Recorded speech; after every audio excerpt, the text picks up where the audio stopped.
진보당 브리핑 시작하겠습니다. 부대변인 이미선입니다. 한동훈 대표는 동덕여대 학생들의 낙인 찍고 괴롭히지 마십시오. 국민의힘 한동훈 대표가 25일 동덕여대 남녀공학 전환 과정에 대해 거론하며 남녀공학 여부는 절차에 따라 결정하면 된다. 그 어떤 폭력도 용인될 수 없다. 주동자들이 법적 책임을 져야 한다고 말했습니다. 한동훈 대표에게 묻습니다. 진정 우리 사회의 발전과 동덕여대라는 배움의 전당에서 원만한 합의가 이루어지기를 바라십니까? 그렇다면 법적 책임을 운운하실 게 아니라 대학이 민주적 절차를 밟으라고 호소하시는 게 우선입니다. 진정 대한민국의 상식이 통하는 사회가 되길 바라십니까? 그렇다면 채용시 여대 출신을 거르겠다 엄포하고 학교의 무단 침입, 칼부림을 예고하는 폭력과 성차별이 난무하는 위험한 세상부터 바꾸자고 이야기해야 합니다. 본질은 대학 본부가 대학의 주체인 학생들에게 공유도 없이 남녀공학 전환을 일방적으로 추진함으로써 발생한 것입니다. 학내 민주주의를 훼손하며 추진한 것이 핵심입니다.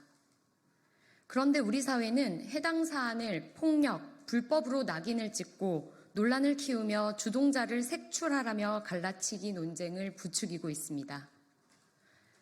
심지어 공공기관인 산업인력공단 이사장이 개인 SNS 계정에 블라인드 채용 제도라도 가능하다면 이 대학 출신은 걸러내고 싶다는 충격적인 내용을 남겼다가 삭제한 후 채용 시장에 여대 출신을 거른다는 루머가 퍼져 공포 분위기까지 조성되고 있습니다. 우리가 지금 해야 할 일은 동덕여대 학생들과 대학 본부가 민주적인 협상 테이블에서 제대로 소통할 수 있도록 노력하는 것입니다.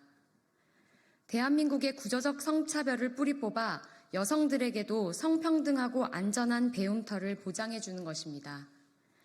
더 이상 동덕여대 학생들을 낙인 찍고 괴롭히지 마십시오. 두 번째 브리핑 드리겠습니다.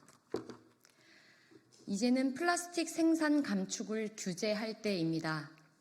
지구를 위한 강력한 국제 플라스틱 협약안 마련을 촉구합니다. 어제부터 우리나라 부산에서는 국제 플라스틱 협약 제5차 정부 간 협상위원회가 진행되고 있습니다. 지난 2022년 유엔 환경총회에서 플라스틱 오염 종식을 위해 법적 구속력이 있는 새로운 국제 협약 마련을 결의한 지 2년이 지났습니다. 이미 우리나라는 플라스틱 원료 생산량은 세계 4위, 1인당 플라스틱 쓰레기 발생량은 세계 3위입니다. 참으로 부끄럽고 안타까운 현주소입니다. 이제라도 더 늦기 전에 무거운 책임감을 느끼고 플라스틱 생산에 제동이 걸리도록 협상에 임해야 합니다. 플라스틱 오염은 기후위기와 함께 전 세계적 재난으로 인류가 공동으로 해결해야 할 문제입니다. 특히 플라스틱 문제는 생산 과정에서 온실가스 배출이 심각하지만 재활용률은 낮기에 생산량을 강력하게 줄일 결심을 해야만 악순환을 끊을 수 있습니다. 협상 첫날부터 구체적인 플라스틱 감축 목표를 정하기 어렵다는 김한섭 환경부 장관의 볼멘 소리를 들으니 실효성 있는 협약이 되지 못할까 우려가 됩니다.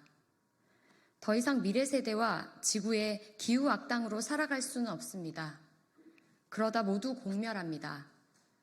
이제 우리는 살던 대로 살아서는 안 됩니다. 사생결단의 각오로 불편하더라도 플라스틱 생산과 사용을 줄여야 지속 가능하게 살 수 있습니다. 대한민국 정부는 플라스틱 생산부터 줄이도록 결심을 해야 합니다. 개최국인 만큼 국제 플라스틱 협약으로 플라스틱 오염의 종식을 끌어내도록 책임을 다해야 합니다. 이상 브리핑 마치겠습니다. 고맙습니다.